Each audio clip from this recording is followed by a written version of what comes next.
Ambassador Vel stood in the communications center of the Thalorian Union's capital ship, watching his people slowly starve. Through the massive viewing ports, he could see their agricultural colony of Thess-7 floating in space like a dying jewel. What had once been lush green domes filled with crops now showed brown and withered patches, spreading like a disease. The blight had appeared 3 weeks ago without warning. Their best scientists couldn't explain it. One day, the wheat was golden and ready for harvest. The next, it was turning black and crumbling to dust. The corn stalks followed, then the vegetable gardens, then everything else that kept 8 million Thalorians alive. Vel's hands shook as he activated the emergency broadcast system. The Thalorians had never asked for help from other species before. They were proud of their peaceful ways and self-sufficiency. But pride meant nothing when children were crying from hunger. "This is Ambassador Vel of the Thalorian Union." He spoke into the transmitter. "Our agricultural colony faces catastrophic crop failure. We desperately need food supplies and farming expertise. Millions will starve without immediate assistance. Please, anyone who receives this message, we need help." The message began its long journey across the galaxy, bouncing from one relay station to another. Each time it passed through a different species communication network. Automatic translation. Systems tried to convert Thalorian words into something other aliens could understand. But Thalorian was a complex language, full of subtle meanings that didn't translate well. When Vel said crop failure, the Zarthon translators changed it to consumption of resources.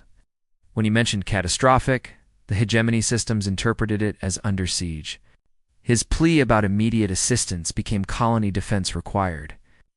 By the time it reached the Outer Rim, 17 different translation systems touched that message, each one changing it slightly. What started as a simple request for food, aid became something much more frightening. 3 days later, the garbled transmission reached Terra Station at the edge of human space. Communications officer Na Yun was finishing her night shift when the priority alert flashed across her screen. She'd been monitoring deep space channels for 12 hours straight, mostly hearing routine cargo manifests and shipping updates. This message was different. The automatic systems had flagged it as urgent, and when NA read the translated text, her blood ran cold. Words like consumption, death approaching, and colony under siege jumped out at her. The timestamp showed it had taken days to reach them, which meant whatever was happening was probably much worse by now. Na grabbed the printed report and ran through the corridors of Terra Station. Her boots echoed off the metal walls as she hurried toward the command section. Admiral Jin needed to see this immediately. She burst through the door without knocking, something she'd never done before. "Admiral," she said, breathing hard, "We've got a developing situation in the Thalorian sector. Sounds like they're under attack." Admiral Jin looked up from his morning reports, instantly alert. Na's face was pale. She wouldn't interrupt him unless something was seriously wrong. Admiral Jin took the report from Na's trembling hands and read it twice. His face grew darker with each word. 23 years in the Terran Defense Fleet had taught him to read between the lines of garbled intelligence reports. This wasn't just a distress call. This looked like a full-scale attack on civilians. "Sound General Quarters," Jin ordered, his voice cutting through the morning quiet of Terra Station. "I want every available ship combat-ready in 2 hours." The station exploded into activity. Alarm klaxons echoed through the corridors as thousands of personnel rushed to their posts. In the vast hangar bays, mechanics scrambled over fighter craft, loading missiles and checking fuel systems. The smell of rocket fuel and hot metal filled the air as humanity's war machine came to life. Captain, Wu was drinking coffee in her quarters when the alert came through. She'd been planning to spend her day off reading, but that would have to wait. Within minutes, she was on the bridge of her carrier defender, watching her crew prepare for battle. Fighter pilots ran past her toward their ships, their faces set with grim determination. "How bad is it, Captain?" asked her flight commander, strapping on his helmet. "Bad enough that we're mobilizing everything," Wu replied. "Some poor farming colony is getting hit by unknown hostiles. We're going to even the odds." Meanwhile, Commander Han was already aboard his destroyer Lightning Strike, reviewing tactical data with his weapons officer. His fast attack squadron was designed for one thing: getting to trouble spots quickly and hitting hard. The sleek ships bristled with railguns and missile tubes, each one capable of turning an enemy vessel into scrap metal. "Sir, we're tracking massive energy signatures from the Admiral's battle group," reported his sensor operator. "They're bringing the big guns." Han nodded grimly. The flagship Indomitable was a monster of human engineering, 2 kilometers of armor plating and weapon systems that could crack a planet's crust. If Jin was bringing his dreadnought, this wasn't going to be a diplomatic mission down in the Marine barracks. Colonel Sol was suiting up her troops from the 47th Shock Division. These weren't ordinary soldiers. They were humanity's elite ground forces, trained to fight in the worst conditions imaginable. Each Marine carried enough firepower to level a city block, and they'd proven themselves in a dozen campaigns across human space. "Listen up," Sol shouted over the noise of loading dropships. "We don't know what we're walking into, but some peaceful farmers are in trouble. That makes it our problem.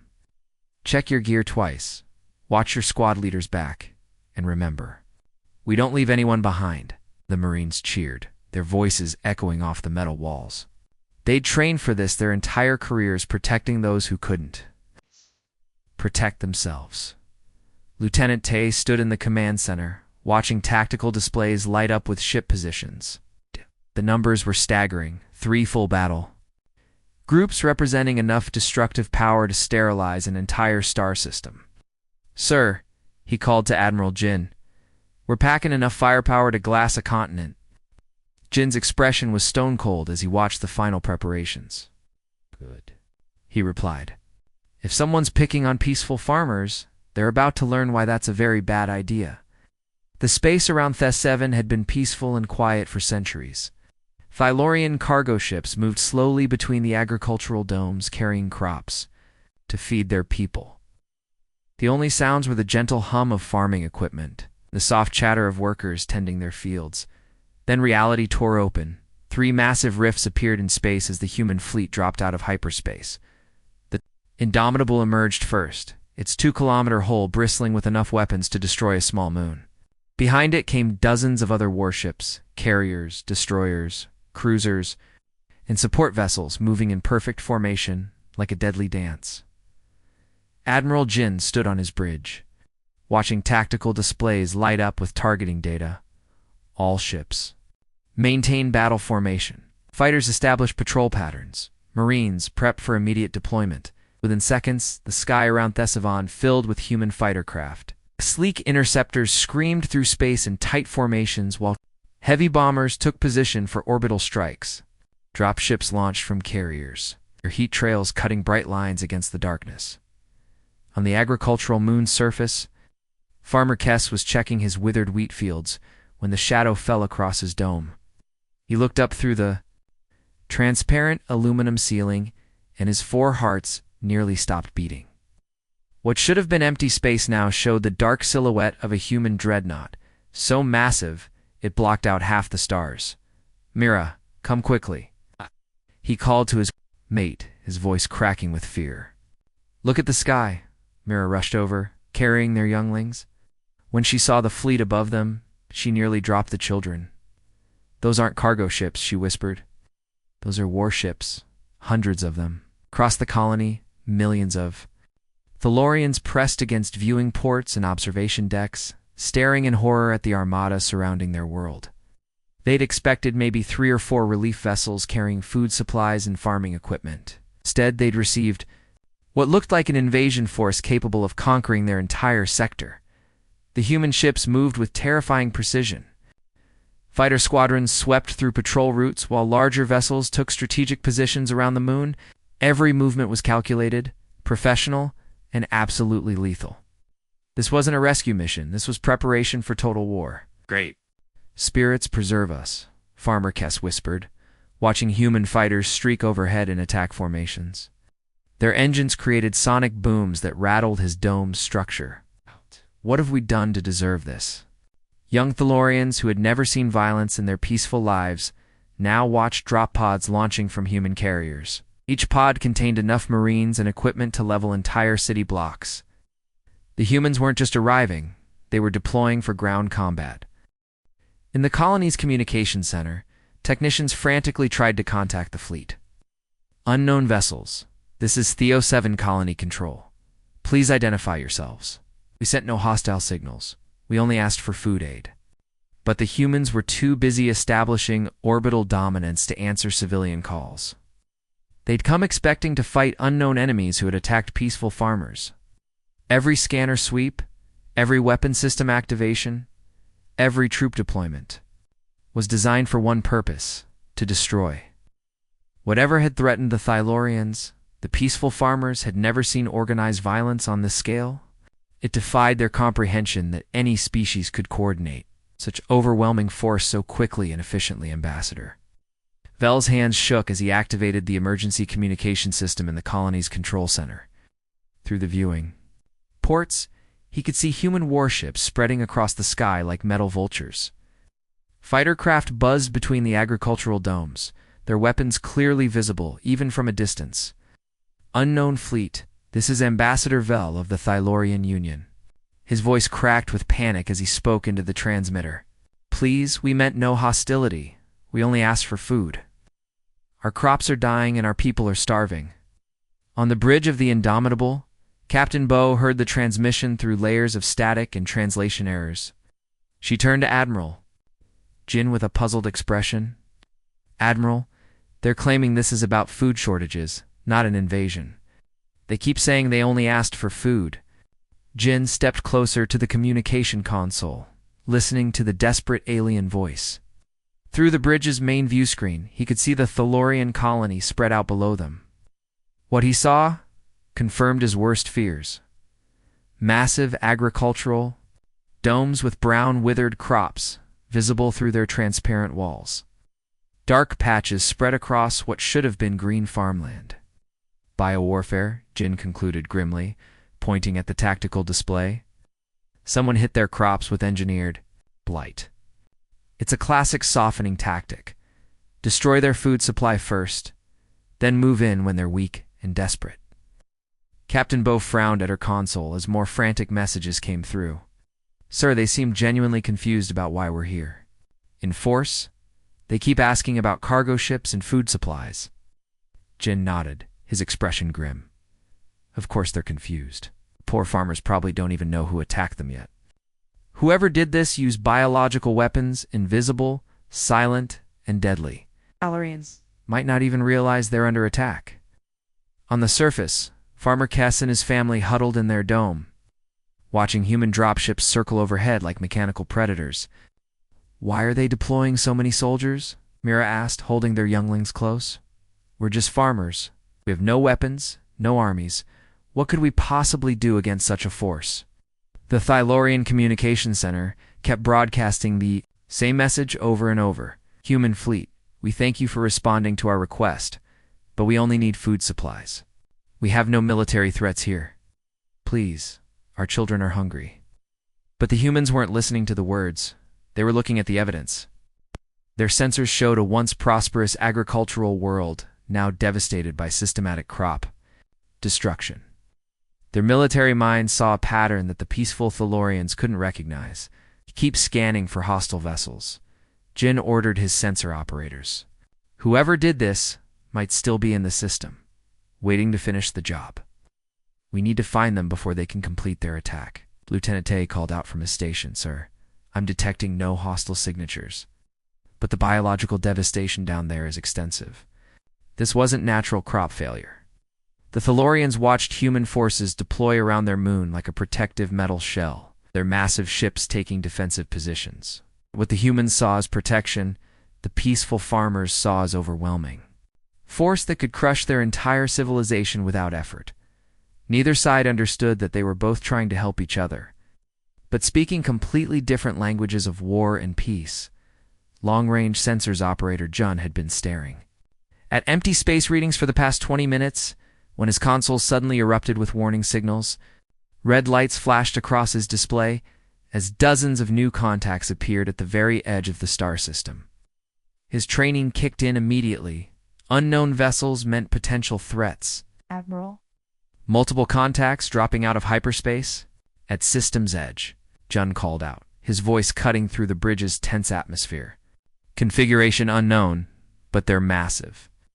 Sir, these things are huge. Each one reads as large as a city block. Admiral Jin spun toward the main view screen as the long-range cameras focused on the new arrivals. What he saw made his blood run cold. These weren't ships in any sense he understood. They were living nightmares made of crystal and hunger. The void devourers moved through space like predatory sharks, their crystalline surfaces pulsing with an eerie light that seemed to consume the darkness around them. As the human fleet watched in horrified fascination, one of the creatures encountered a small asteroid in its path. Instead of moving around it, the monster simply absorbed it, its crystal body growing slightly larger as it fed. Mother of Earth, whispered Captain Bow, staring at the tactical display. What are those things? What? The creatures moved with purpose, not the random drift of space debris. They were heading directly toward Theseven, and their intent was clearly hostile. Every few seconds, another pulse of light would race across their crystalline surfaces, like a heartbeat made of pure hunger. On the surface of Theseven Ambassador, Vel had been monitoring the human fleet's communications when he saw the new contacts appear on his screens. His 4 hearts sank as recognition dawned. Ow. This was the moment he had been dreading for months. Oh no! Vel's voice broke over the communication channels, reaching every human ship in the fleet. They found us. The deep miners awakened them when we dug too deep into the old caves. We thought we had more time before they arrived. The despair in the alien ambassador's voice was unmistakable. This wasn't the confusion of peaceful farmers facing a misunderstood rescue mission. This was genuine terror from someone who knew exactly what was coming. Admiral. Jin's expression shifted from confusion to grim understanding as all the pieces fell into place. The withered crops, the desperate plea for help, the Thalorian's confusion.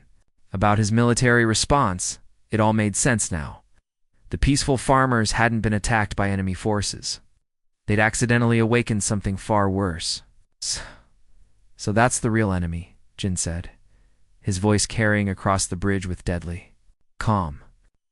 All units, this is now a defensive operation. Protect the colony at all costs. Lieutenant Tay quickly counted the approaching monsters.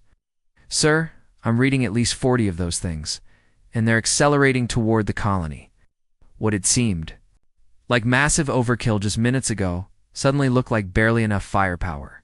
The human fleet that the Thalorians had feared was now their only hope for survival against an ancient evil that devoured everything in its path. The real war was about to begin. Admiral, Jin's orders cut through the chaos on the bridge like a sword. Within seconds, his command staff was relaying instructions to every unit in the fleet. The humans had switched from confusion to total war preparation in the time it took most species to finish a sentence. Colonel Sol, prepare ground defenses on the agricultural moon. Jin commanded over the communication system. Turn those farming domes into bunkers. I want every piece of farm equipment converted into something that can kill those crystal monsters. Down. On Theseven's surface, Colonel Sol was already moving before the Admiral finished speaking.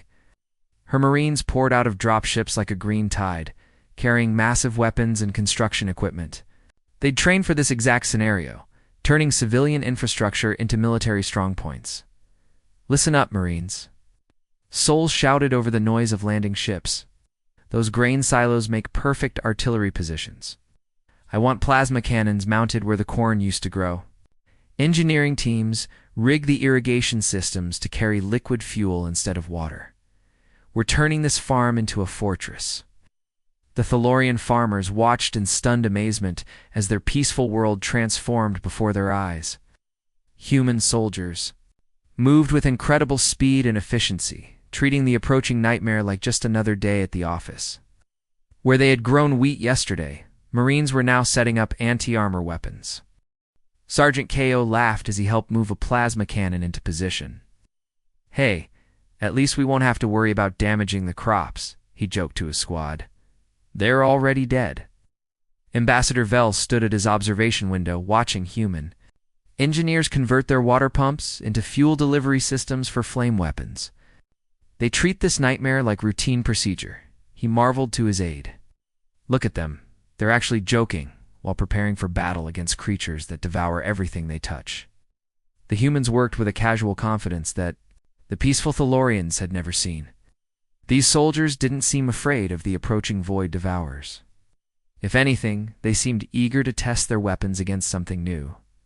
Captain, whose fighter squadrons streamed out from their carriers.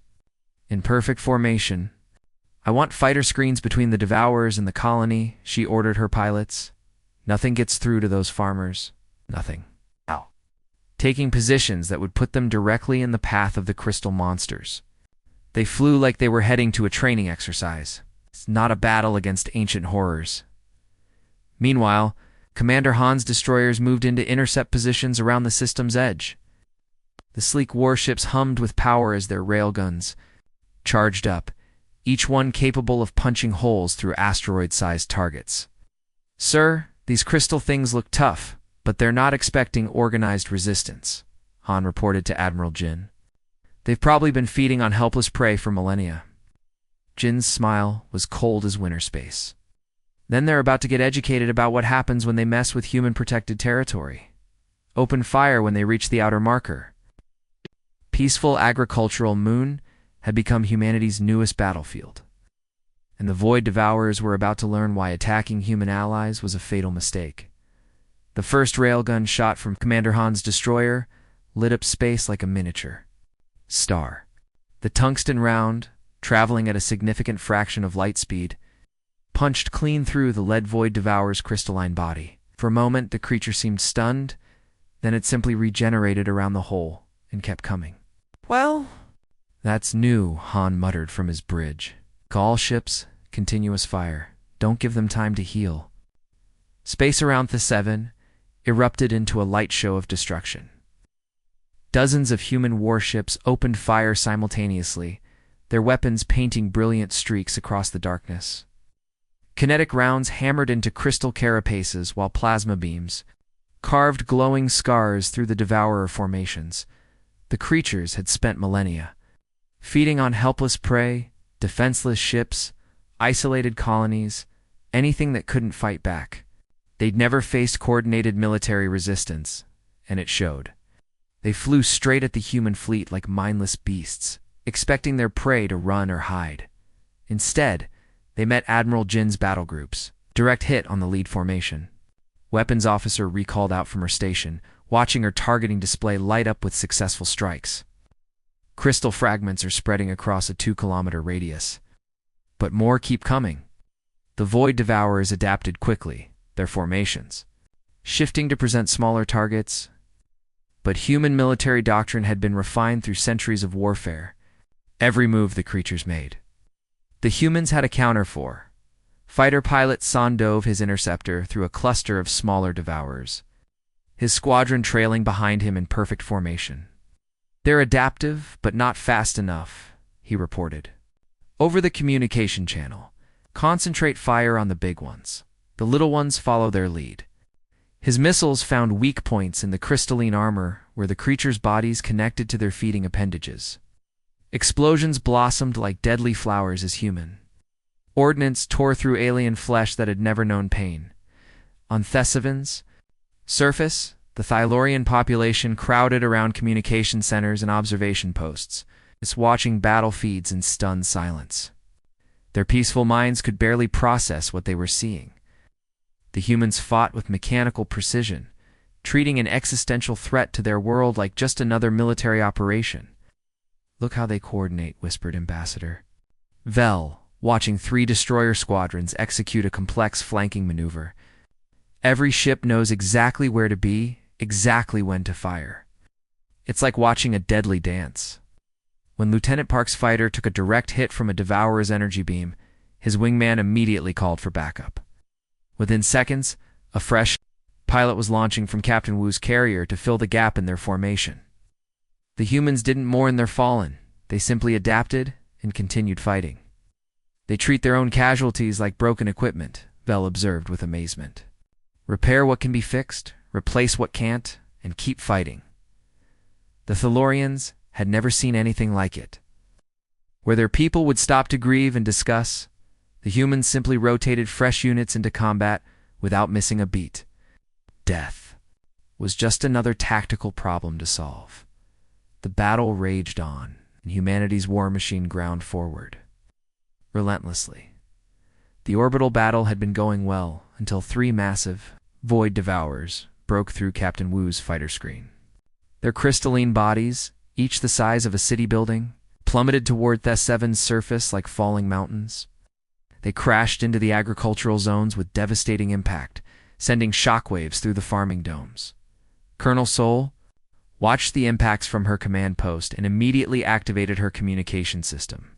All units, we have ground contact. 3 big ones just made planetful in sectors 7, 12, and 15. The Marines had been waiting for this moment. While the space battle raged overhead, they'd spent precious time preparing the agricultural moon for close combat. Other preparations would be tested against creatures that had devoured entire civilizations. Remember, these things eat organic matter, so don't get grabbed, Sol called over the communication channel as her troops moved through the farming domes. Use the environment to your advantage. They can't digest metal and ceramics, so stay behind cover and use the infrastructure. The first devourer that emerged from its crater was immediately obvious why the Thalorians had been so terrified. It moved like liquid crystal, flowing between the farming equipment while its feeding tentacles searched for organic matter. When it found the first grain storage facility, it consumed the entire contents in seconds. But instead of helpless farmers, it found something it had never encountered before: organized human resistance. Marine squads had positioned themselves throughout the agricultural complex, using the metal framework of the farming domes as cover. When the devourer extended its feeding appendages toward a storage bin, Corporal Lee opened fire with her plasma rifle. The superheated energy carved deep gouges in the creature's crystalline surface. It's trying to regenerate, Lee reported over her communication system, but the damage is spreading faster than it can heal. Crystal beasts tore through farming equipment like it was made of paper, seeking the Thalorian survivors who were hiding in underground bunkers. Their alien intelligence couldn't understand why these small organic creatures weren't running away in terror. Instead, they found human soldiers who fought with terrifying determination. When Private Yoon's position was overrun, he detonated his explosive charges at point-blank range, taking a chunk out of the Devourer's main body. When Corporal Min took a direct hit from the creature's energy beam, she kept firing until her rifle's power cell was completely drained. In Sector 12, Sergeant Ho found himself between a wounded Devourer and a Thalorian family that had been trapped when their bunker collapsed. The crystal monster was pulling itself toward them, its feeding tentacles already extending toward the terrified aliens. Ho made his decision without hesitation. He armed every explosive charge he carried and dove directly beneath the creature. "This is why we're here," he grunted into his communication system, then detonated everything at once. The explosion vaporized a 10-meter section of the Devourer's body, saving the Thalorian family. Despite his own severe injuries from the blast, Ho dragged the wounded civilians to safety, treating his burns and broken bones as minor inconveniences compared to his mission. The final Void Devourer died slowly, apart as concentrated railgun fire from the Indomitable tore through its core. The massive creature's death scream echoed across space as a harmonic vibration that every human ship could feel in their hulls. Then silence fell over Thess-7, broken only by the quiet hum of human engines and the distant crackle of cooling. Weapon Systems. Admiral Jin stood on his bridge, watching the debris field that had once been humanity's most dangerous enemy. Crystal fragments drifted past the view screen like glittering snow, each piece representing a threat that would never again devour innocent worlds. "All units stand down from combat status," Jin ordered. "Begin recovery operations for our wounded and prepare for humanitarian deployment." Within minutes, the same military machine that had just fought an interstellar war shifted gears completely. Dropships that had carried Marines into battle now loaded medical supplies and engineering equipment. The transformation was so smooth, it seemed impossible, from destroyers of worlds to healers of them in the span of a single order. chief engineer. One was already directing atmospheric processors toward the agricultural domes. Atmospheric processors online, she reported. Watching her teams work with the same efficiency they'd shown during the battle, we'll have the blight neutralized within days and crops growing again in weeks. Human medics moved through the Thylorian refugee centers with gentle precision, treating alien physiology they'd never encountered before. They worked from basic medical principles, adapting their techniques to four-hearted cardiovascular systems and silicon-based bone structures without missing a beat. Ambassador Vel found himself standing next to Admiral Jin at an observation deck, watching human soldiers help Thalorian farmers repair their damaged irrigation systems. The same hands that had operated weapons of mass destruction now carefully adjusted delicate growing equipment. "We got your message about needing food aid," Jin said casually, as if the past day's events had been routine. "Sorry about the military." Response: "Translation errors. You know how it is." Vel stared at the human admiral, then at the massive fleet still surrounding their moon. Dreadnoughts capable of cracking planets hung in space next to hospital ships treating Thylorian children. "You brought enough firepower to conquer our entire sector," he said slowly, "to deliver farming supplies?" Jin shrugged like it was the most natural thing in the galaxy. "Standard humanitarian mission loadout. You never know what you'll run into out there. Could be pirates, hostile governments, ancient crystal monsters that eat civilizations.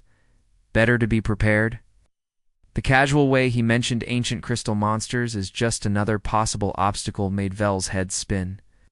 To humans, apparently, such nightmares were simply Tuesday afternoon problems, as the Terran fleet prepared to depart, leaving behind a rebuilt agricultural paradise that was already showing signs of new growth. Vel updated the Thylorian databases with trembling hands. "Humans," he wrote, "the galaxy's most dangerous protectors. Do not mistake their kindness for weakness. When they offer help, accept it gratefully. When they ask for aid, provide it immediately. And under no circumstances should anyone ever threaten those they choose to protect." The message would spread across known space, carrying a simple truth: humanity's greatest weapon wasn't their technology, it was their absolute refusal to let good people suffer while they had the power to help.